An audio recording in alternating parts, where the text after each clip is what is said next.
You are now watching the Vision Channel, where Habakkuk 2 and 2 says, write the vision and make it plain, so they that see it can take it and run with it. This is the channel where faith and vision collide to bring forth a manifestation. You're watching the Vision Channel.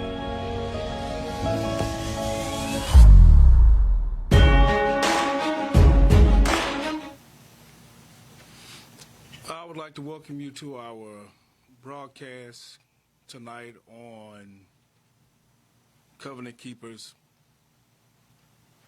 I know that tonight is going to be presidential. You know, God never gives us topics of discussion without there being an answer, without this being a resolve to people's problems. And I truly believe that the problems that people have, that God will give answers. If tonight you're watching tonight by way of the Vision Channel, or if you're listening tonight by the way of Spirit Radio, I think that tonight is going to be a night for you. You know, our topic tonight is it really worth it? Is it really worth it? And I think the challenge with us is that we get excited about the moment, about just the whole idea of getting married. But sometimes we don't know that there's going to be challenges that follow after you get married. So after there's a great time, there's times of trouble. Ecclesiastes chapter 3 said, there is a time and a season for every purpose under heaven. There's a time to be born, there's a time to cry, there's a time to die, there's a time to laugh, there's a time to plant, there's a time to pluck up. So these are times and there are seasons. And often we stop valuing, is it worth it? We stop thinking about what the issue or what our marriage is worth because what does not work. I'll say that one more time. Oftentimes we lose the value or seeing the value in the relationship. We stop thinking about what is worth because of what does not work. And so we are deterred by seasons because we don't understand what takes place when marriage happens.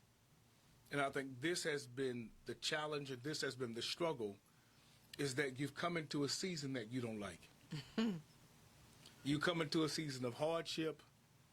And I know what people say when I've been going through this for 3 years, I've been going through this for 2 years, but how long is a season?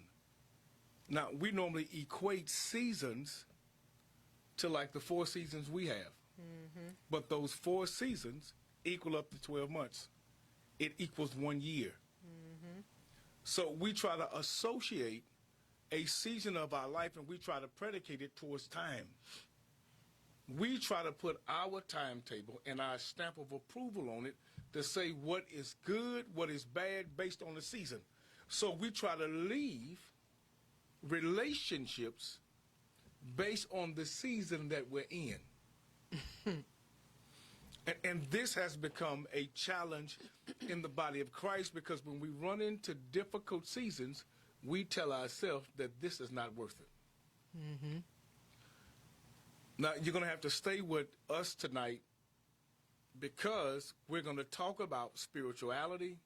We're going to talk about things not just from a natural perspective. We're going to talk about things that are spiritual. So when spiritual things happen, what do you do when spiritual things happen? I'll explain it this way. If you tried everything you did in the natural, you talk nice, you cook food, you wash clothes, you clean the house, but there seems to be, there's a break in communication. It seems or appears that you're not eye to eye. The finances is not right. You're trying to manage the finances, and all of a sudden there is a shortage in your finances, and you don't know why.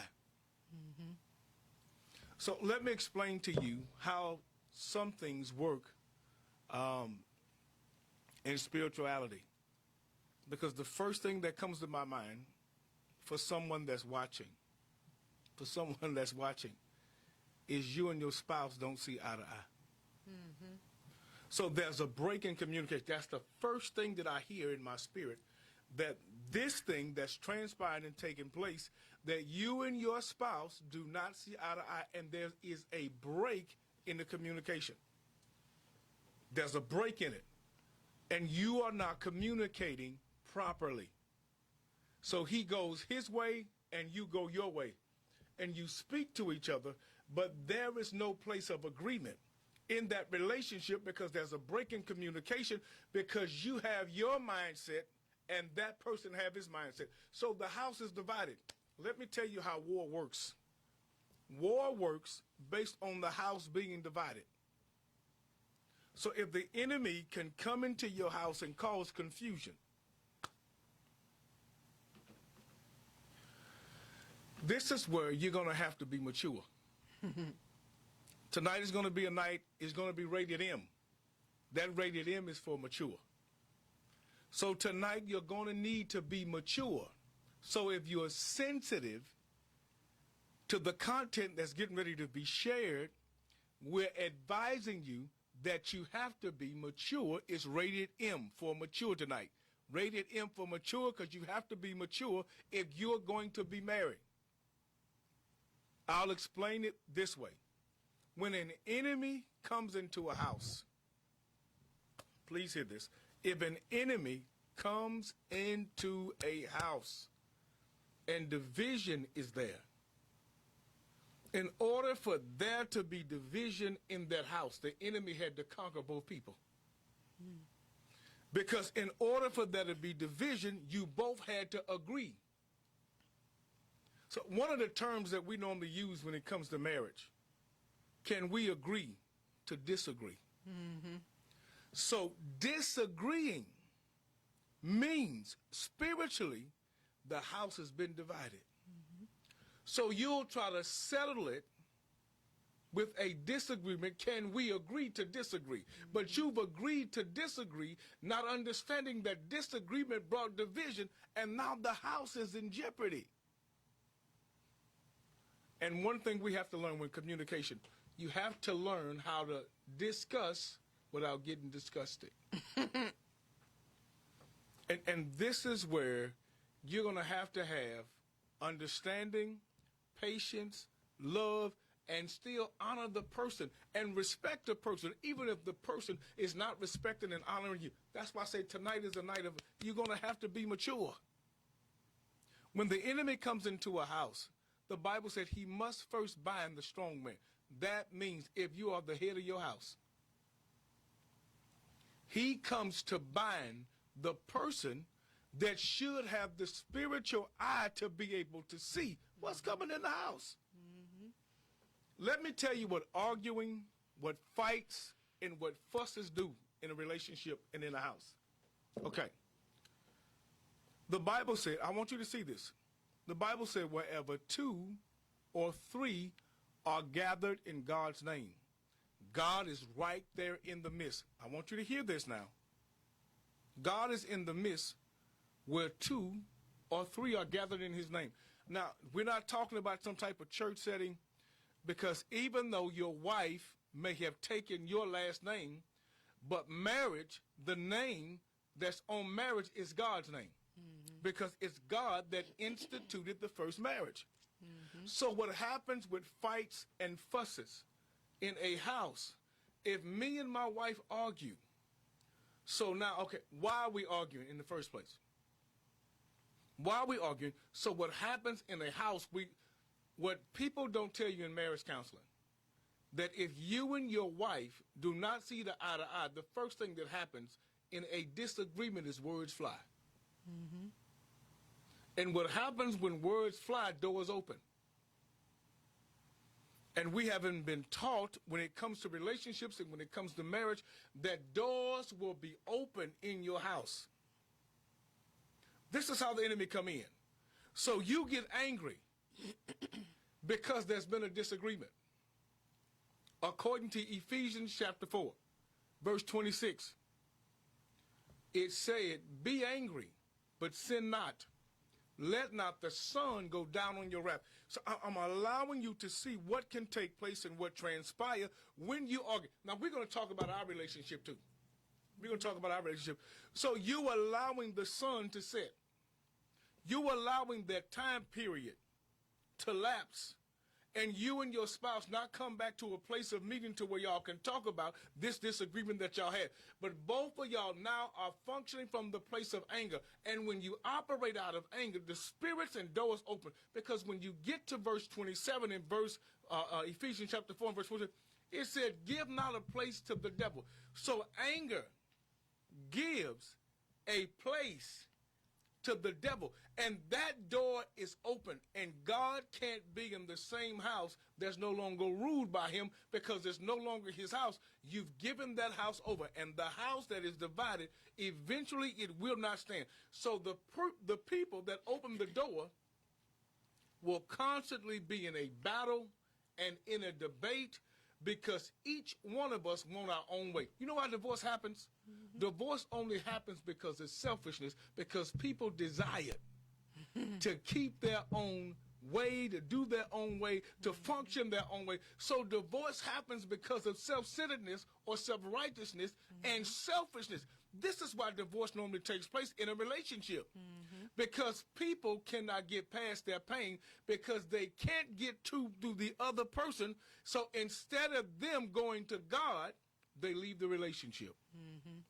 Now, we like being transparent here. And I think tonight we're going to be transparent, because you and I, we got married in 2007 in December. You know, December. Yeah, in January, we got married in January, and I was knocked up by December. Was it December or January? Me being pregnant? Yeah. That was 4 months after we got married. I was pregnant. Were you?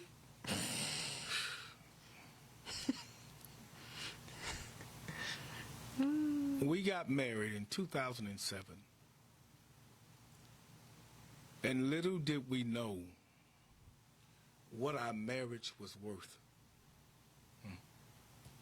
Never get married if you don't think that you won't have to do any work in that relationship, and you lose the value of that relationship because you thought that you would never have to work.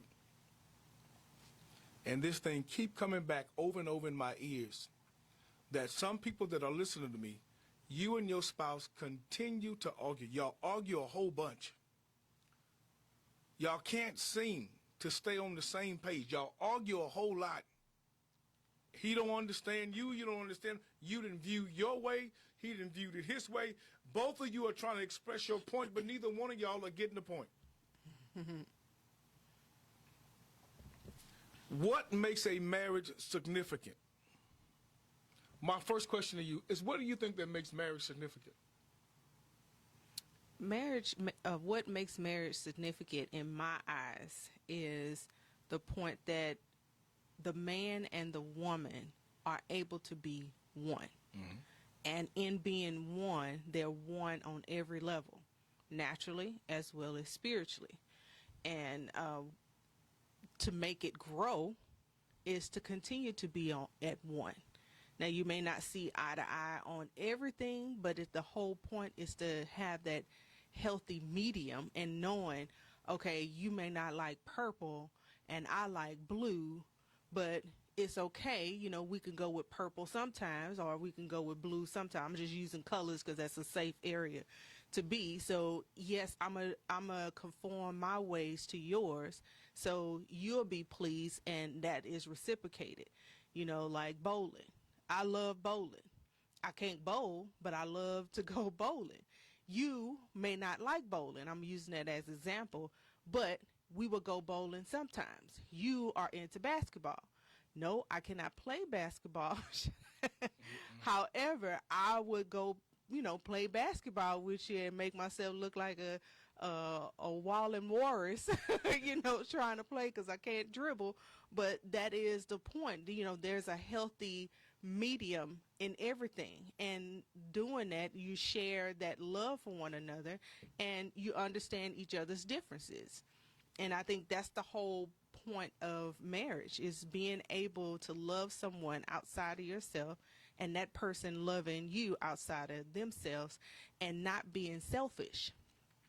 And when you become selfish and self-centered, like you said, that's how marriages end, because they become selfish and self-centered. It's all about me, me, me, what you can do for me, what you can do, how you do it for me. And it's not about that. It's about give. I want to give this to you. I want to give this to you. And that same thing should be reciprocated. One of the challenges that we have when we get marriage, we don't desire to serve. This is something that's never been discussed in relationships. So when it comes to marriage, see, we get these feelings and these emotions. So because of what people, we spend time with people, we communicate with people, we talk to people before marriage, but we stop serving in the relationship. So marriage, if you don't have the heart to serve, then you should never get married. Because marriage is all about servitude. It's all about serving that individual. It's all about you taking care of your responsibilities and not waiting for the other person to take care of their responsibilities. That's why I say you have to be mature when you get married, because most people think because the other person is not fulfilling their role that you stop your role.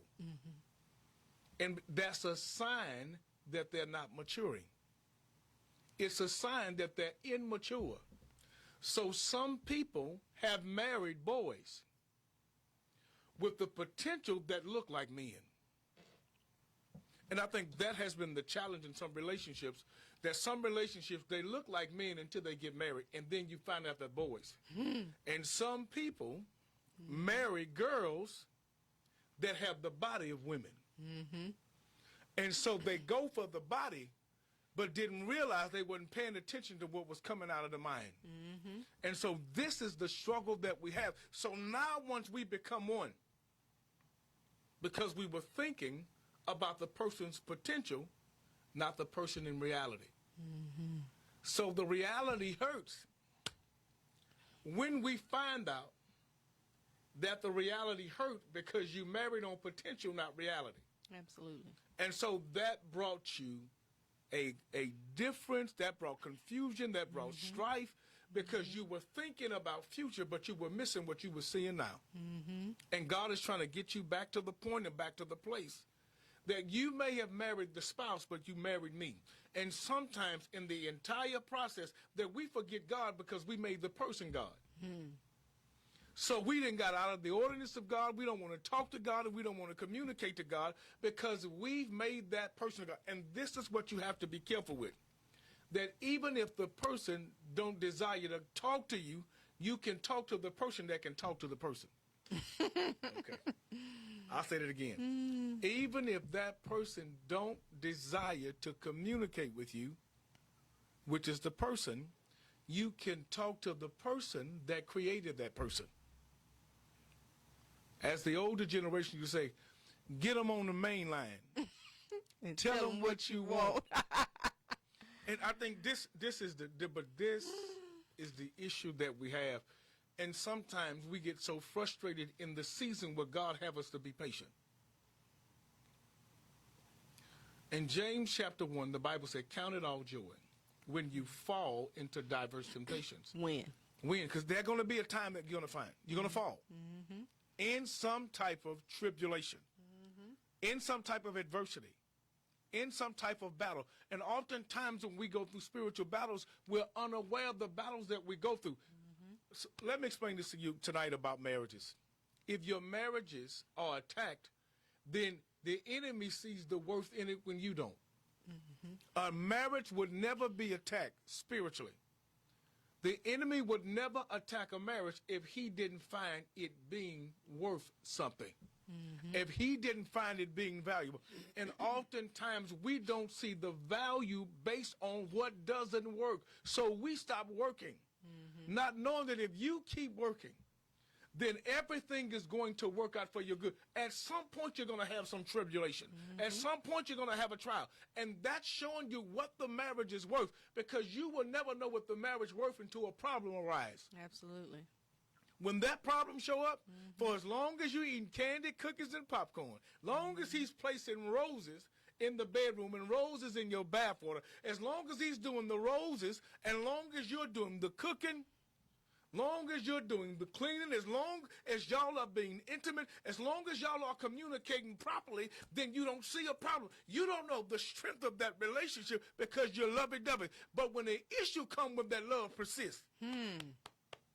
Was it love or was it lust? And that's what it is. And oftentimes we find out the depth of our love when the problem comes. Where you really didn't love them. You love what they did. You love what they have. But you didn't love them when the problem arose. And I think this has been the challenge that we normally have when it comes to these relationships. We find out how deep our love is once a problem comes. And we find out not only how deep the love is, but we found out how much love we have for God. Because if you can walk away, you would walk away right before God made a way. And we don't have the patience to stay in it. Sometimes God ain't developing the other person. God is developing you. Absolutely. We're thinking, and we go to God about the other person. And you keep going to, okay. So let me give you one of my testimonies. Let me explain to you how God would talk to me. Me and my wife, at one point, we didn't see eye to eye. And every time she would do something, now I told you this is rated M for mature, I would go to God. God asked me two questions. God said, are you the mature one? I said, yes, Lord. And the Lord told me, act like it. He put the responsibility back on me. Lord, see, I'm getting ready to say some things tonight that's probably going to ruffle your feathers. That's the first thing that God told me. It was the first thing. The second thing that God told me when it came to my relationships, every time that something would happen that would challenge her. See, we went through so many battles in the beginning of our marriage where we both lost our jobs. My wife, I'm going to say something, she lost 2 babies in the relationship. See, it's a lot of stuff that people don't know. When attacks come, we had a church to turn their back on us. People didn't like us. Our families abandoned us. So we had all of this going on. So the enemy was using all of this interference to try to bring interference in our relationship. So issues were coming. Bills were coming. All of these things were taking place. All of these emotions and things and stuff that was happening, and we didn't understand, and we could not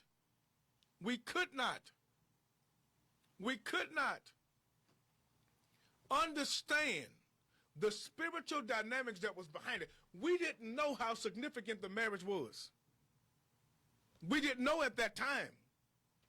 We did not know. And I went to God. Because my wife, sometimes she would cry. Even though I can tell her and go to her, I said, honey, this is all about faith. Faith is the substance of things hoped for. And she didn't want to hear scripture from a preacher. Don't come to me preaching. Let me have my moment. And I went to God. And I say, God, every time we go through something, my wife responds this way. And God checked me. I'm thinking I'm doing something good because this is all about faith. And the Lord told me that every time she responds this way, you come to me this way. Listen, God checked me. Here I am thinking I'm doing good. And in doing good, I'm thinking I'm going to God and telling God, okay, God, this is what needs to happen. This is what needs to take place. And God checked me. And the last thing that God told me, the last thing he told me, I'll never forget because my wife, she had went through so much. And I mean, God brought me to tears when I said this. I said, Lord, I went to God and I said, Lord, she's so broken. She was so, because this stuff that she had been doing, like losing a mother at 15, losing a father at 16, I think it was. losing her father, losing her father at 16, losing her grandmother, her aunts, her uncles, her entire bloodline looked like it died off. And then she get in relationships that fail. And I told God that God said, this is the woman I want you to marry. And the second we marry, we run into these obstacles. All these things transpire and take place. And I went to God, I said, but Lord, she's so broken. And God made me cry when he said this. See, this is how God talked to me. He said, yes, she's broken, but I'm trusting you with the broken pieces. I start crying. I start shedding tears. Because God had put me in the relationship. See, and I'm trying to be, I'm trying my best to keep it on the foundation. Okay. So men, please hear me. Never get married without you having an understanding of what Christ is. I want you to hear this. You are a husband before you ever say I do. If you have a relationship with God, then you have to know what a husband is. Okay. When the Bible say, study to show yourself approved unto God, a workman needed not to be ashamed, rightly dividing the word of truth. This is not just for preaching. It's not just for proclaiming. It's just not for you just commanding, but it says study to show yourself approved unto God. So in studying scriptures before you get married, I would advise men who are single to learn the role of what a husband is.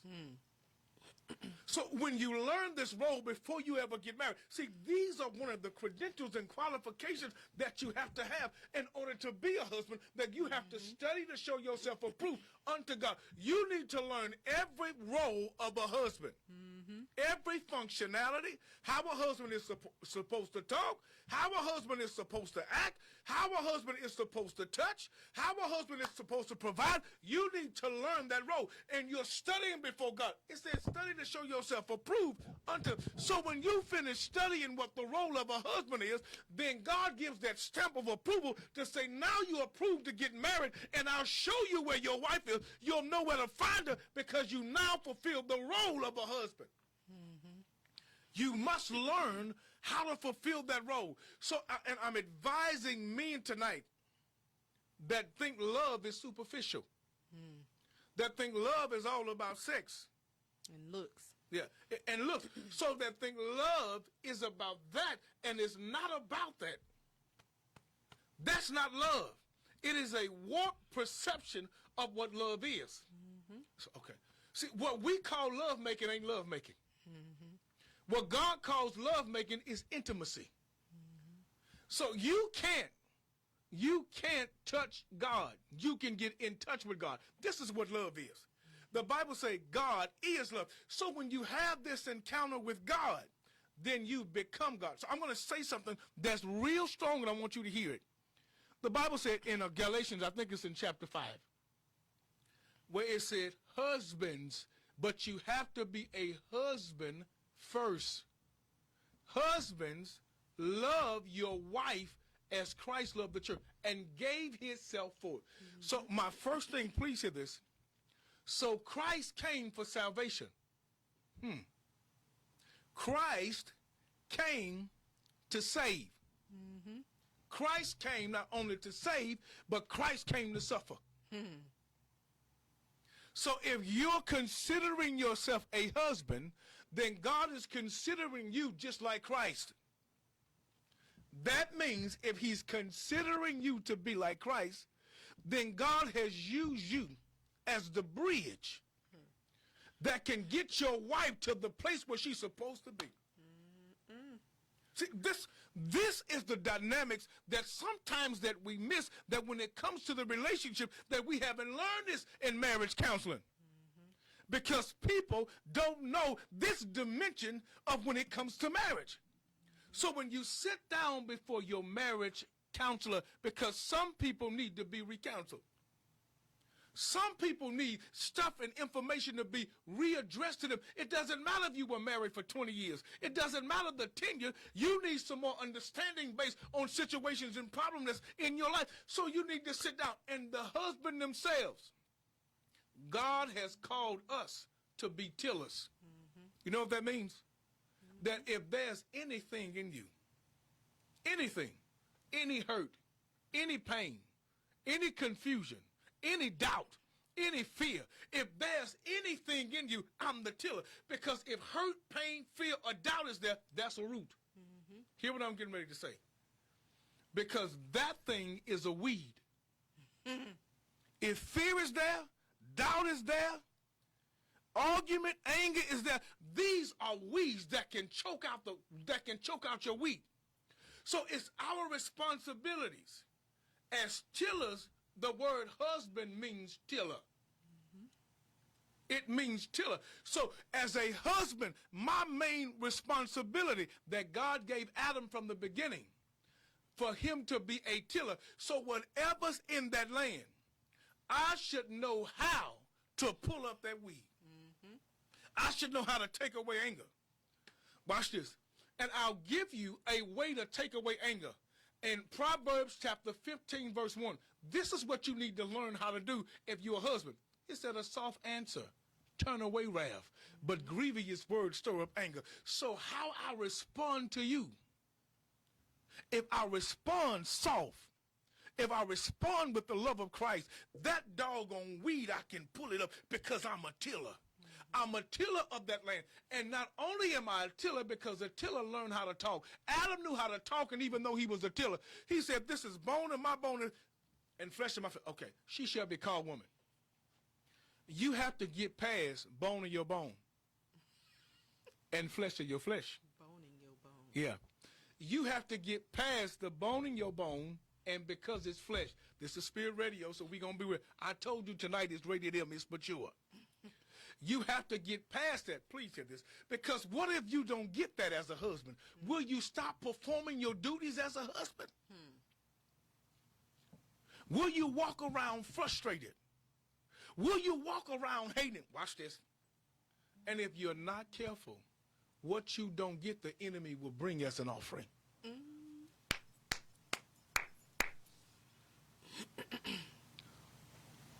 Right when you have the problem, the enemy brings you watch this, a fake answer. Mm-hmm. Mm-hmm. So he's bringing you to try to supplement the real thing for the fake thing. Mm-hmm. And because there's been an absent Lord Jesus,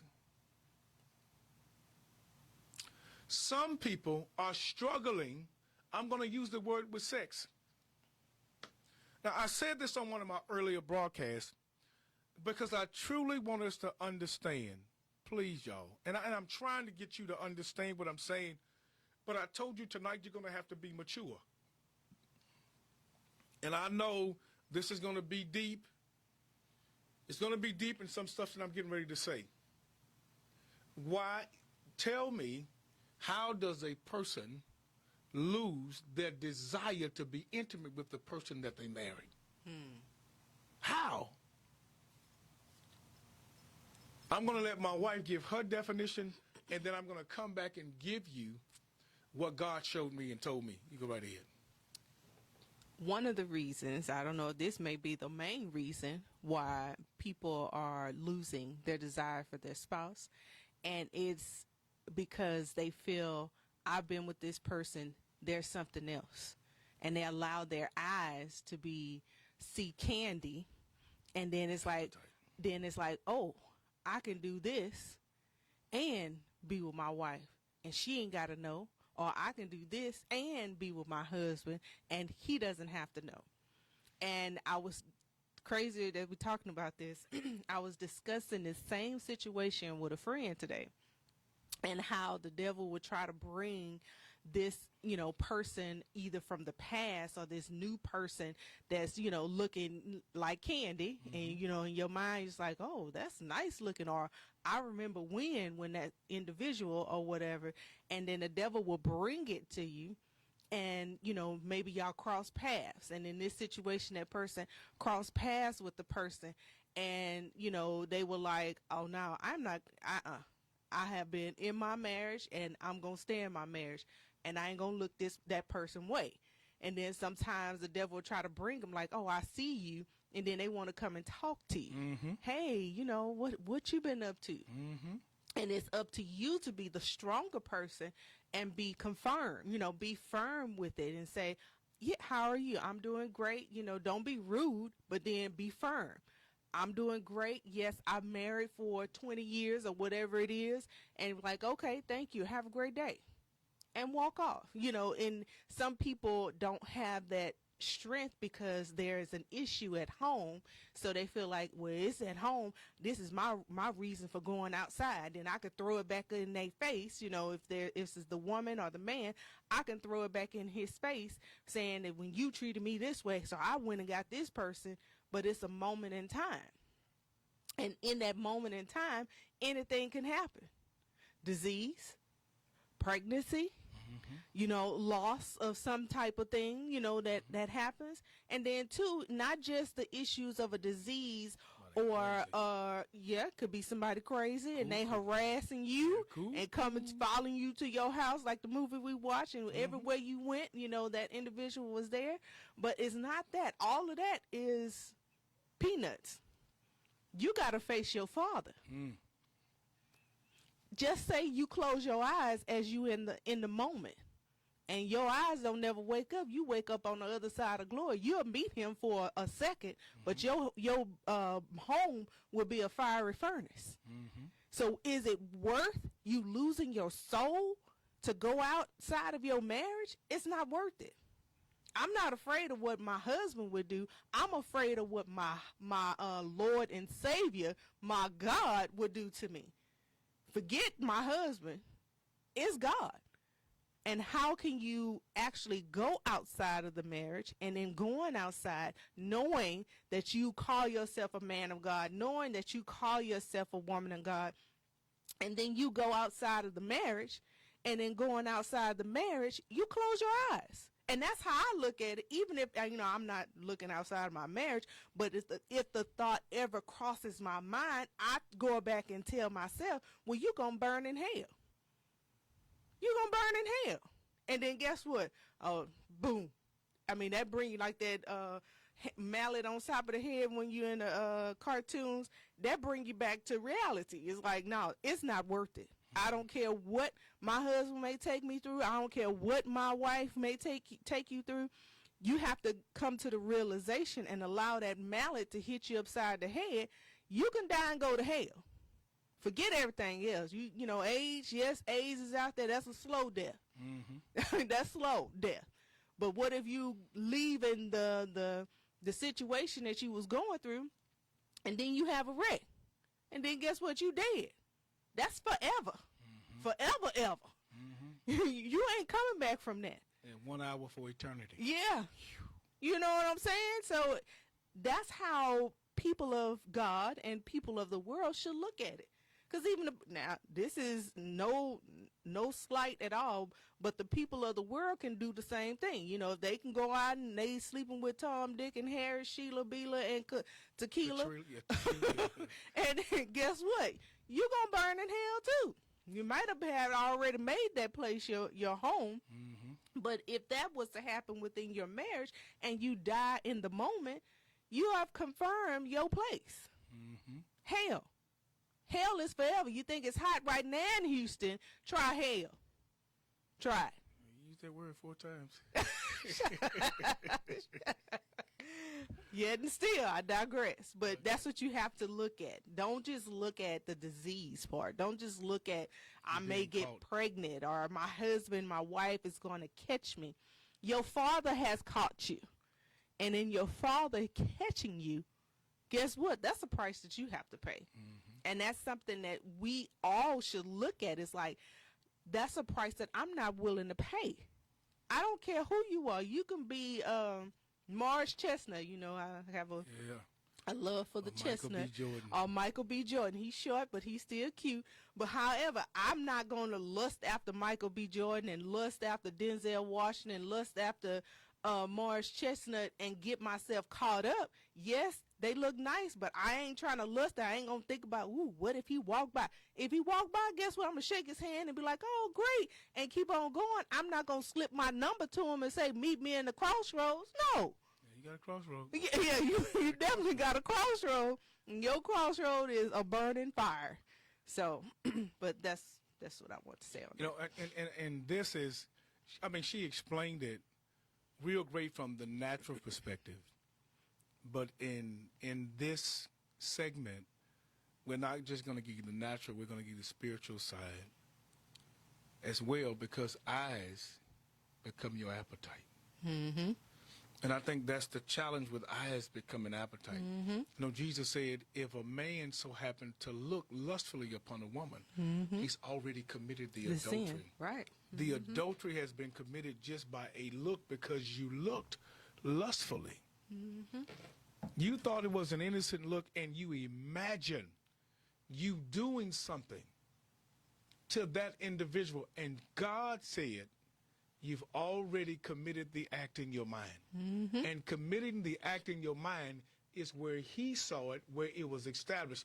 Because wherever the mind goes, the body will eventually follow. Mm-hmm. It will eventually follow. So the spiritual dynamics is this. You know, one of the most profound things I think God told me about people not being intimate in a relationship is what's attacked. Mm-hmm. So, okay. We can be attacked, and there's two things that causes sex drives. Libido and testosterone. Libido is with women. Testosterone is with men. So these very areas of our life can decrease. But they can be decreased or they can be attacked when a person tell you, I just don't feel like it.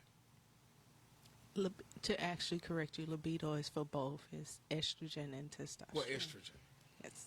Estrogen and testosterone. So these Couldn't are let you areas. make it. Okay, see that? See, my wife is, she just, thank God for correction. Amen. So these are areas that can be attacked spiritually. So where people can be sick spiritually, and these are not physical attacks, these are spiritual attacks, and God will show us that all throughout scriptures, how demons can possess somebody's body. They can make them deaf, they can make them dumb, they can make them blind. These are instances to where these things can transpire and take place in a person's life. When they lose their desire, they didn't lose their desire, they may be under attack. Mm-hmm. And you can take it the wrong way to say, well, you just lost your interest in me, and the enemy will use someone to come into your life, to be a part of your life, and not make an advancement, just be there when you need somebody to talk to. Mm-hmm. And this is how it initiates. This is the initiation. Communication is the initiation, because communication is conducive to intimacy. I told you, intimacy is not touching, it's you talking. And when you talk, it's not touch, you can get in touch with that individual. That individual can say something to make you think or imagine what they'll do to you, or what they'll say to you, or how they'll treat you. You don't know that. They'll just communicate with you and talk to you and just smile at you and just converse with you and sit down and eat with you. And you don't know that that relationship is under attack. Mm-hmm. And these are areas where you must be very careful. One way you kill pride in a relationship, I'm going to show you tonight that if you can't kill this area of your life, is pride. I'm going to teach you something tonight. And I'm going to test you tonight. And I'm going to see if you can do this. And if you cannot do this, then pride is there. Stubbornness is there. Selfish is there. Self-centeredness is there. And Satan is there. There is a devil in your life if you can't surrender your life. No marriage would be successful if you don't die. Mm-hmm. You must die to yourself. I guess for some reason we just thought Christ said that we have to die daily. I guess we thought that was just for Christ and going to work. No, when you die, everything in your life that's associated with it, we should die daily. That means surrender and submitting. Your mind, your mouth, your body, everything is submitted unto that order, that you can't say a certain thing, you can't respond a certain way, and you can't act a certain way when you're dead. When you have surrendered and submitted your life to Christ, the second that you get up, you surrender all to Christ. All. So the test tonight for you, because you and your spouse are not seeing eye to eye. And you can be right and they can be wrong. Watch the test. The test is, can you go out and buy your wife flowers even though she was wrong? Can you take her out to eat even though she was wrong and you were right? Can you go out and give her the things that she likes when you're wrong, when she's wrong and you're right? Now, vice versa. You know what your husband like. Even though he's mad at you, can you still come in the bedroom with a negligee? Okay. The new thing is the grandma dress. Oh, the grandma dress, okay. Can you still rub your husband's back even though he stabbed you in the back? I'm testing you now. I'm testing you. I'm testing you, and if you cannot do it, then pride is there. Stubbornness is there. Self-centeredness is there, because you'll hold your ground, and you're losing ground to the enemy, because you will allow the marriage to go into divorce because you wanted your way, and they went their way. You won the battle but lost the war. And this has been the issue, that when it comes to marriage, because you will feel that it ain't worth it. Watch this. But you can go to a workplace where you've been mistreated, not valued, not appreciated. They change your schedule. They change your time. They overwork you. They have people to laugh at you, and they isolate you. They ostracize you. They criticize you. But you'll keep going back to that workplace because you'll feel like it's worth it. Why? Because you know at the end of that week, at the end of the 2 weeks, and you'll work without seeing results. So you're going to work 1 week, my God, today, and you get paid every 2 weeks. Some people get paid once a month. So you're going to work an entire month with an expectation you're going to get rewarded at the end of the month. But you can't do the same thing for your marriage. You can't go through something with your marriage, and you can't work because you ain't going to work to sit. You're going to work to work. So you can't work in your marriage when it look like things don't work. This is when you know that you are not mature yet. So the enemy has taken that entire house. Now the kids don't act right. And the mama don't want to talk to the kids. The daddy don't want to talk to the kids. So when they say, go and tell your mama, go and ask your mama. But go and ask your daddy. And they're showing it because they don't want to communicate. So now the children are involved in the mess. Yep. The children are involved in the mess, and nobody's getting the message.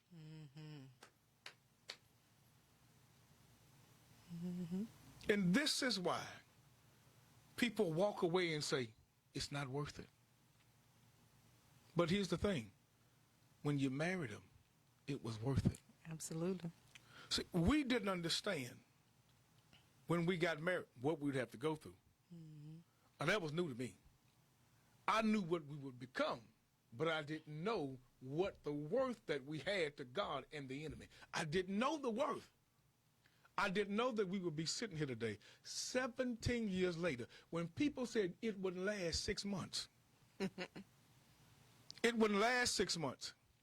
They would state that, and 17 years later, here God is, and everything that we went through, didn't know that it was birthing what we had in us. Didn't know that it was going to release our real worth. So, because we're sitting here at a radio station we own, didn't realize that the enemy was the prince of the power of the air, but he didn't know that we were going to be releasing stuff over the airways so we can heal other people's marriage based on what we win in our marriage. We didn't know the significance of our worth, that the kingdom of darkness would attack us in the beginning stages, because he knew what stage we would manifest in. Didn't know that we'd become pastor and first lady. Didn't know that we would have a church. Didn't know that we would have a television network. Didn't know that we would heal marriage. Didn't know that we would marry people. We didn't know. And our attacks only revealed the worth that the enemy had. We had worth in this relationship. That was the purpose of the attacks. And that's what I'm saying. So most people don't know their significance by their attack. So they stop working because they think that what's taking place is no longer working, so they can't see the value of their worth. So they quit in the season of being patient. And I told you earlier in James chapter 1, count it all joy when you fall into diverse temptation. Knowing this, so you have to know. This is where your understanding have to come in. Knowing this, that the trying of your faith worketh patience. But let patience have its perfect work, that you may be perfect and entire, wanting nothing. So God is designed to bring you into a season where you don't have to pray that prayer no more. That you're not going to want anything. But the problem we have is we think that God is like Amazon.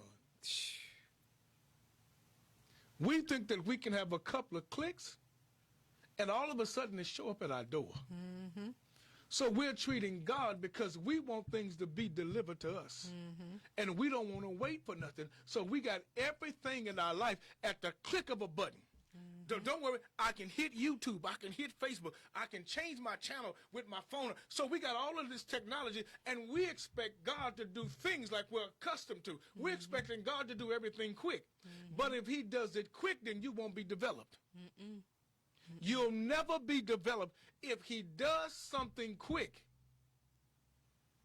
It's not like he can't, but your patience haven't been developed. Your love haven't been developed. Your understanding haven't been developed. So because there's no development, he can't give you that answer yet.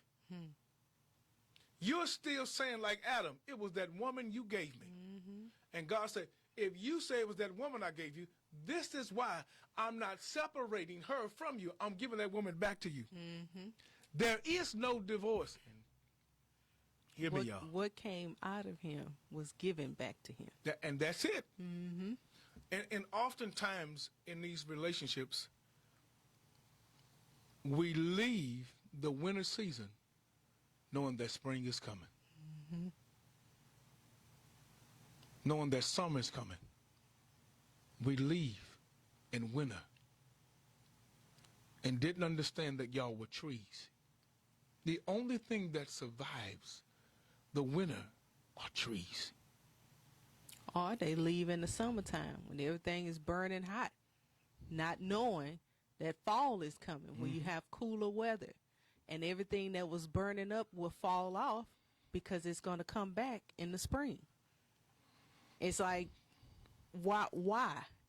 If you chose to be with that individual, you said that you love that individual, then love is endurance. You have to work for it. It's not something that's going to come easy. And was that, was I knowledgeable about that in the beginning? No, but it has to grow. That's something. Was I a girl when I got married? Yes, but I had to develop as a woman. I had to learn that I cannot allow anything to manipulate me like Eve got manipulated by the serpent. I cannot allow anything to wayward me and to go to a place where I know what is familiar or comfortable. I have to fight and go to the wilderness and allow God to tempt me just as he did with Jesus. He put Jesus in the wilderness to tempt him.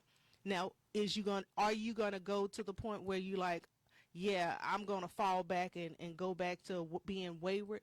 Or am I going to endure it? Allow the punishment of the devil, so I think, to get to the place where I need to be in God and in the relationship as well. Just like our relationship, we got to, in the beginning, we went through a lot. We were in the valley for a long time. It took a lot to climb out of that valley in our relationship, and it took almost 10 years. And in that development, in that almost 10 years, And now we're at the top. We're in a relationship where our communication is supreme. Yes, do we have disagreements? Yes, but guess what? We're not going to go to bed with the disagreement. I'm going to slap him on the butt. He going to slap me on the butt. Then, we come back together. It's like, okay, yeah, I didn't like you for what you said, and you may not like what I said. However, we're not going to be at war with one another, because we know that we have to stay in communication and in as one, so our family can grow. It's just not our two children, it's the whole church. That is our family. So if we are not the perfect example for them, how is it that we're going to bring up and develop other people who are in marriage, are desiring to be married, and we can't get it together? We cannot counsel those who desire it, and we're not together. Is that two-faced or double-minded or whatever it is? Both. So we cannot be that. We have to understand that, yes, you go through a valley, but is it worth it climbing that mountain? Is it worth it getting your knees, scuffed up a little bit, messing up your toenail, fingernail polish? Is it worth it? Yes. And the reason why it's worth it is because God is there with you. If you fall, guess what? He's your safety net. He's going to be there for you and is going to encourage you and push you to keep going. And once you get to the top, you're going to be like, oh my God, yes, this feels good, but it's just a plateau. It's not the top, because there's going to be another issue that you're going to go through, and another test that you're going to go through, and another battle that you have to go through. And what you have to do then, pull yourself off that plateau, and guess what? Keep climbing and keep climbing. And then you're going to get to another plateau, and it's going to be a continuous battle that you have to go through in your relationships. But yes, it is beneficial for you. It is. People like, oh, I've been with this person for 20 years. And yes, you're willing to give up 20 years to go for something that's 1 minute? Is it worth it? No, it's not worth it. Do you want to go back to the mindset when you were single and be like, oh, I'm got all these people and I'm, doing things that I know I should not do, and you call yourself a man or a woman of God, and here you go being a round-away boy, a round-away girl all over again? Is it worth it? No, it's not. Your soul salvation is not worth it. Your peace of mind is not worth it. Naturally or spiritually, you have to look at that, because you're going to be looking at yourself again. It's like, look, woe is me. And it's like, yeah, woe is you, because you put yourself there. No one else did it but you. That's my perspective of it. So let me explain this to you, and then we're going to probably get out of here. I want to say this to you, because I can hear people saying, I'm tired. I've been going to this for the last 13 years, 14 years. 5 years, 2 years. 15, 20. I just been, it's just too much for me to bear. Don't look like there's going to be any changes. And it goes back to, you don't know the worth of that relationship. I'm going to explain something to you from a spiritual dynamic. If you've been going through it for 2 years, 5 years, 8 years, 10 years, 13 years, 13, the number I hear. You've been going through this for 13 years.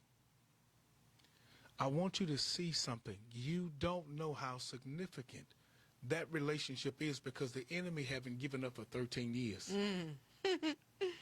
He's been consistent for 13 years trying to destroy this relationship. For 13 years. He has been consistent step after step after step. For 13, he's showing you his consistency and his endurance. And you don't understand that he's been consistent for 13 years, but you don't even see your own endurance being able to endure it for 13 years. And you're ready to get out so Satan can win. You don't see your own strength, and you don't know what it's worth because you don't see it working. But it's been working. This is why the enemy is trying to tear it down for 13 years. The attack shows you that it's worth it. It's worth it. There's nothing that you can do that God won't reward you for. Watch. Even if you hold your tongue. The Bible said when you can hold your tongue, you will preserve your own life. Good God Almighty. The Bible said if you sow in tears, if you've been crying in the relationship, God comes back to say, you don't understand, I bottle the tears. But if you sow in tears, you're going to reap joy. You don't understand your hardship, but you don't understand that I've been doing this and I've been doing everything right and I've been sowing into this and I've been doing this for my wife and I've been doing this for my husband. But the Bible said that what a man sowed, that shall he also reap. So that thing you've been sowing sowing love, you've been sowing peace. You've been doing everything that you can do. Don't you think that your spouse may not reward you, but there's a rewarder that's coming, and he's called the Lord of the harvest. So you're getting ready to get a harvest because what you sown right, even though it was going wrong. My Lord. If you learn to practice the things that was introduced tonight, then your whole perspective. See, when your perspective changes, your reality will. It's how you view things, how you see things, how you understand things. Paul said, when I was a child, he was a grown man. He said, I spake as one. I understood as one.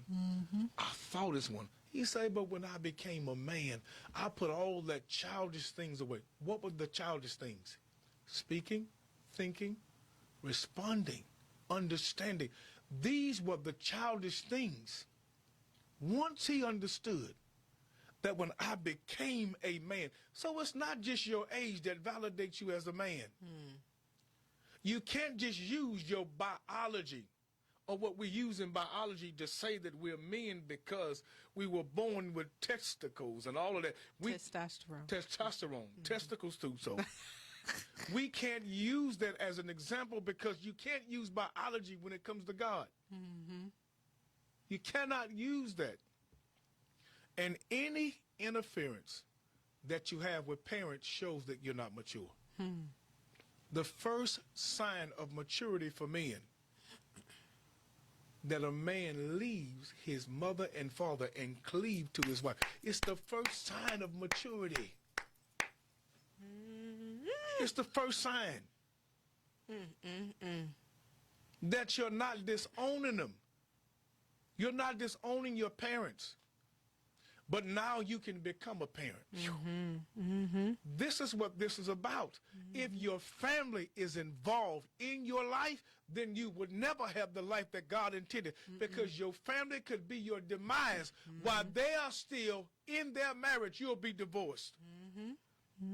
You have to learn the first sign is leave and cleave.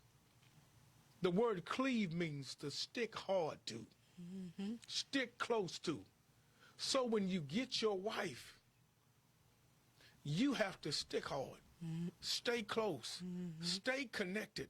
You have to stay with one mind, one heart, and one spirit. See, this is what you have to learn to do. Leave and cleave. So when your mother tell you, if I was you, I wouldn't take it. Well, mama, thank God that you're not me because I can take it. He built me to take it. Absolutely. This is my assignment. And marriage, please hear me, is an assignment. Okay. 7:13. Give me 2 minutes. Marriage 25. is an assignment. Absolutely. I know you have your desires, you have your pleasures, you have your thoughts, what you think what marriage is. But marriage is an assignment. In the first marriage, God laid out the dossier with Adam. He said, it is not good that man should be alone. So one of the prerequisites for marriage and a wife is that the man wouldn't be alone. And God said, I will make him a helper. So one of the wife responsibilities is not just her hooking up with her husband, but now to help. But what could they help? what is she helping for? What did God give Adam? That was an assignment. Watch this. And in the assignment, intimacy came, communication came, favor came, money came, resources came, dominion and authority came. But that was all in the assignment that God gave him. So don't be so fixated on your desires and miss the assignment. And don't get married without knowing what the assignment is. Because God gave Adam clear instructions. I want you to take dominion over the fish of the sea, the fowl of the air, and over everything that creepeth upon the earth. Now everything must be fruitful and multiply. You must be fruitful, multiply, and replenish and subdue. This was the assignment, and Eve had to help Adam with that assignment to walk in dominion and to walk in authority. It was the assignment. But in the assignment, everything was included in it. Like when you go on vacation. When you go on cruises, one of the packages that they offer is all-inclusive. So you don't have to go out and buy a drink package, a food package, a room package. No, when you buy an all-inclusive package, everything is included. The trips, when you get off the boat, the ships, wherever, everything is included in that package. So when God created marriage, everything was all-inclusive. It was included in it. Love was imparted into it. Love was a part of it. It was included. Everything was included.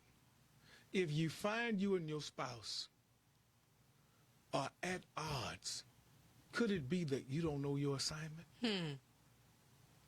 That you're so fixated on your desires, and your desires have superseded your assignment because you didn't know the assignment. If you knew how important the assignment was, you wouldn't be fixated on your desires because you didn't know that once you fulfill the assignment, that every desire that you need that's going unmet would be fulfilled, because God will make sure that the desires is met because you stayed focused on the assignment.